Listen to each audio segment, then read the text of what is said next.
اهلا بيكم يا اصحابي وحلقه جديده معاكم النهارده في لعبتك مين، برنامجكم ولد وبنت.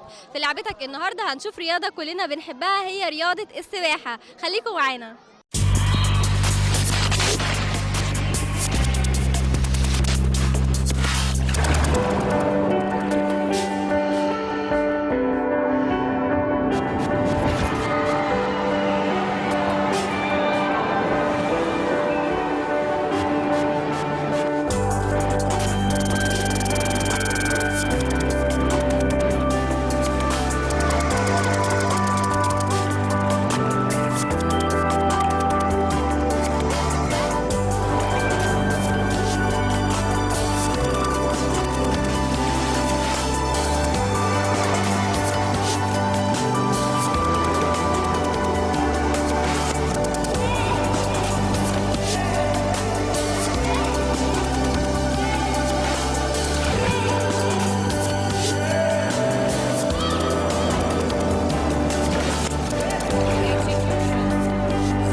السباحة المتزامنة خليط بين رياضات الجمباز والسباحة والباليه، حيث أنها تجمع ما بين القوة والفنيات والمرونة، بالإضافة إلى القدرة العالية على حبس النفس، خاصة عندما تكون اللاعبة رأسا على عقب داخل الماء.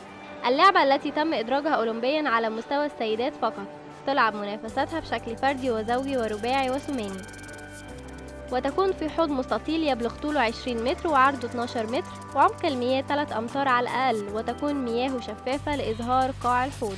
نشأت السباحة التشكيلية في ألمانيا وبريطانيا وغيرها من الدول الأوروبية أوائل القرن العشرين، وكانت برنامج استعراضي مائي في أوقات الفراغ خلال مسابقات السباحة، مؤلفا من السباحة والمهارة الرقص الموسيقي، ومعروفا باسم الباليه المائي. ألف مؤسس السباحة التشكيلية كاترين كورتيس مجموعة كاملة من حركات الغطس وحركات الجمباز الأكروباتية كبرنامج استعراضي مائي، ثم انتقل هذا البرنامج الاستعراضي المائي في الولايات المتحدة وكندا. أدرجت السباحة التشكيلية في البرنامج الأولمبي اللي بيضم مسابقة الفردي ومسابقة الزوجي، تغيرت إلى مسابقات جماعية تضم مسابقة الزوجي ومسابقة الجماعي، وتأخذ اللعبة عدة مسميات منها الباليه المائي، السباحة الفنية، والسباحة التشكيلية.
بنرحب بدكتور محمود مأمون، مشرف النشاط الرياضي بالمركز. اهلا بيك معانا. اهلا بيكم في مركز التنميه الرياضيه بشبرا الخيمه، ومن خلالكم بنهني الامه الاسلاميه والشعب الاسلامي والشعب العربي حلول عيد الاضحى المبارك. اعاد الله علينا وعلى الامه الاسلاميه يا رب الخير والبركات، ونتمنى يا رب من المولى عز وجل ان تبقى السنه اللي جايه افضل وافضل وافضل لمصرنا الحبيبه وتقدم وازدهار ان شاء الله.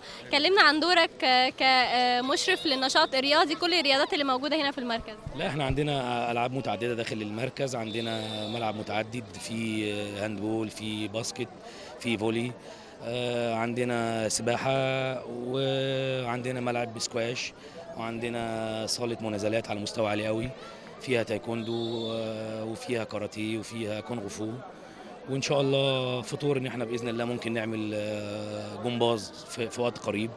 طبعا احنا دلوقتي في مرحله الاعداد للممارسه، بنحفظ الناس، بنعمل اختبارات سواء في مدرسه السباحه مثلا وكل نشاط رياضي في المركز ليه مجموعه من المهارات الفنيه وفقا لبرامج فنيه بقى مع متخصصين لاداره الامور الفنيه الخاصه بالانشطه الرياضيه الموجوده في النادي، سواء سباحه، سواء باسكت او فولي او كذا. وبرامج فنيه شغاله، بنعمل اختبارات. يعني بدايه الاشتراك عندنا في المركز ولي الامر بيسدد اشتراكه وبيجي النشاط بتعمل له ايفالويشن او تيست، بنحدد فيه المستوى الفني والمهاري ليه. وعايز اقول لك ان المكان عندنا هنا انا اسف، يعني المكان عندنا هنا هو لسه احنا لسه بيبتدي يعتبر برضه بالظبط. فنيا كمان في الامور الفنيه الخاصه ببعض الالعاب هم لسه الناس ما يعني بيجنر، يعني لسه جداد، لسه مستويات اولى، سواء في السباحه، سواء في الباسكت، سواء في الهاندبول. في انتوا دوركم ان انتوا بقى تنموهم وتخليهم يتأهلوا للبطولات مثلا، ولا مفيش؟ طبعا ده طموح، ده تارجت احنا حاطينه في خطتنا، ان احنا في نشاط زي السباحه احنا عايزين في خلال مثلا شهور قليله نقدر نعمل تجهيزي ونطلع من التجهيزي فرق ونطلع كذا. نفس الكلام في الباسكت، نفس الكلام في السكواش ان شاء الله، في المنازلات اللي هي الجودو والتايكوندو والكاراتيه والكونغ فو. لا دي خطه مش مجرد كلام. احنا عايزين نوصل لدرجه ان شاء الله باذن الله ونخش وننافس انديه كبيره ويبقى عندنا هيكل فني لكل الالعاب الرياضيه. عندنا لعبه زي السباحه يبقى عندي تيم، عندنا فرق داخله بتنافس بطوله الجمهوريه، بطوله مناطق. لو ربنا امكننا نقدر بعد وقت قريب، لان عندنا قاعده زي ما انت شايف حضرتك، قاعده هائله من الاطفال اللي عندهم استعداد غير عادي مبسوطين قوي بان هم جايين تمرين وبيتمرنوا.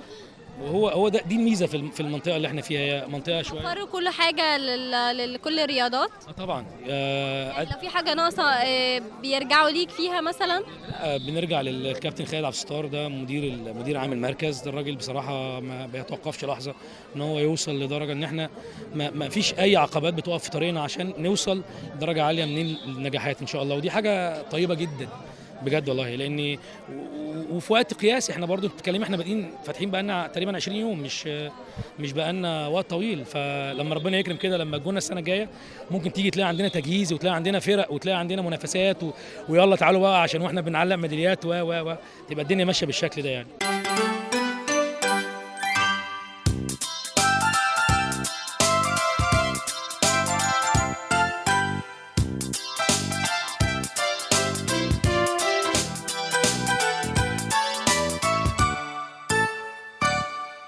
معايا محمد وروان بيتدربوا سباحه. ازيك يا محمد؟ الحمد لله. ازيك يا روان؟ الحمد لله.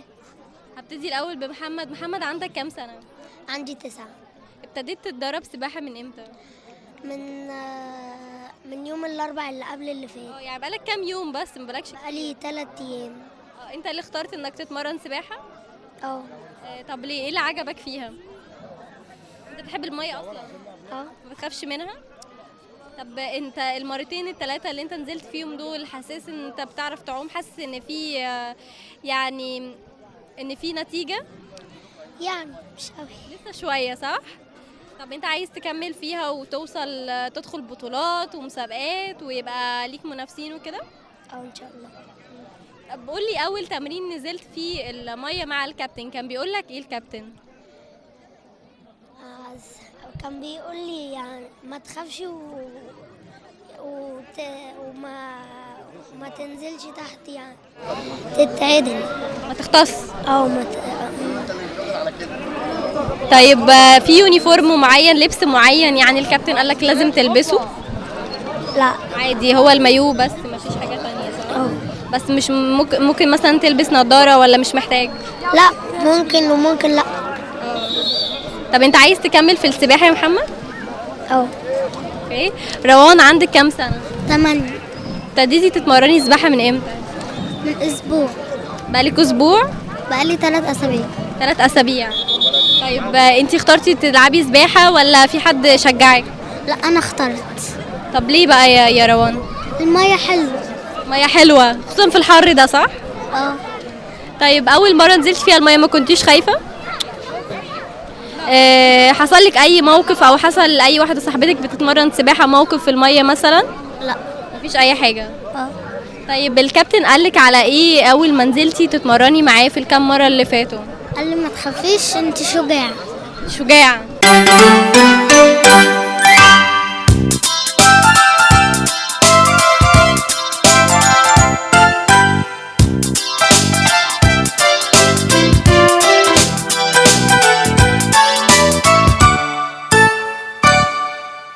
معايا حياة وياسمين، فريق البنات اللي بيتدرب سباحة. ازيك يا حياة؟ الحمد لله. ازيك يا ياسمين؟ الحمد لله. حياة عندك كام سنة؟ عندي 10. 10. وانتي ياسمين؟ 14 سنة. عايزة ابتدي مع حياة الأول. ابتديتي تدربي سباحة من امتى حياة؟ انا اول يعني اتدرب ولا بقالك قد ايه بتتمرني سباحة؟ يعني بقالك فترة كبيرة ولا لسه مبتدية من كام يوم؟ ببدأ من كام يوم. بتعرفي تعومي دلوقتي ولا لسه محتاجة شوية تمرينات؟ يعني كده يعني بقعد ممكن بجرب بس على لسه شوية. طب انتي اخترتي انك تتمرني سباحة ولا مين شجعك؟ لا انا كنت الاول عايزه كاراتيه، بعدها قلت لا السباحه، بابايا قال لي لا السباحه احلى، قلت طب ماشي السباحه احلى. لما شفت بقى ولاد عماتي وولاد خالاتي بقوا في السباحه رحت اقنعت ورحت بقيت سباحه. اللي بتدربك كابتن هي بنت صح؟ بس غايبين النهارده. ايه؟ غايبين. قولي بتتعامل معاكي ازاي انتي وفريق البنات؟ بتقول لكم ايه اول ما بتنزلي الميه؟ بتقعد تقول لنا اعملوا بابلز وتضربوا بابلز؟ وتضربوا ضربين رجليكم ماشي، وتخلينا نغطس جوه الميه ونروح لها عوم كده سوبر مان. ستارت. طيب انتي بالنسبه لك اول تمرين كان صعب ولا سهل؟ لا هو في الاول كنت لسه بتدرب، بعدها بقى صح. عايزه تكملي في السباحه يا حياه؟ عايزه توصلي لايه؟ يعني ابقى مدربه. ياسمين ابتديتي من امتى يا ياسمين؟ انا بديت وانا صغيره خالص، كان خالو مدرب سباحه فدربني وانا صغيره، فقعدت فتره ما اتدربتش، فلما خالو مسك السباحه ده جيت اتدرب هنا. يعني انتي اصلا بتدربي من وانتي صغيره، لكن وقفتي ورجعتي تاني تتمرني. نسيت كل حاجه فجيت المره دي يعني جيت في نص اجازه فقعدت اتدرب وكده. طب لما رجعتي تاني حاسه انك فاكره كل حاجه وقادره انك تتمرني كويس، او عارفه اول ما نزلتي عرفتي تعومي ولا لا انا محتاجه ابتدي من جديد؟ لا كنت محتاجه ابتدي من جديد عشان يعني كنت قلقانه شويه. انتي قلقانه شويه. طيب بتتمرني كام مره في الاسبوع يا ياسمين؟ مرتين، يوم سبت واربع. ومده التمرين قد ايه؟ ساعه ونص. طيب هنا في البسين في حمام السباحه مدربه بتاهلك ان انت مثلا تبقي بطله فيما بعد ولا بتمرنك عادي؟ لا بتقدمنا ان احنا نبقى لازم زيها ونخش بطولات وكده يعني. طيب انت عايزه تكملي اصلا في السباحه؟ ان شاء الله. بتتفرجي على يعني بطله سباحه مثلا مشهوره على التلفزيون؟ بتتفرجي على بطولات على التلفزيون للسباحه ولا مش متابعه؟ لا مش متابعه. طيب قولي لي التمرين بيبقى عامل ازاي اول ما بتنزلي الميه؟ بتعملوا ايه؟ اول حاجه بيقولوا لنا فضوا بابرز، وبعد كده ضربات رجلين، وبعد كده تمسكي في الستارت وتعملي سوبر مان. الحاجات دي بالنسبه لك سهله ولا صعبه؟ لا بالنسبه لي سهل. طب انت عارفه بقى انواع السباحه وكده ولا لسه الكابتن هتقولها لكم؟ لا لسه الكابتن هتقولها لنا.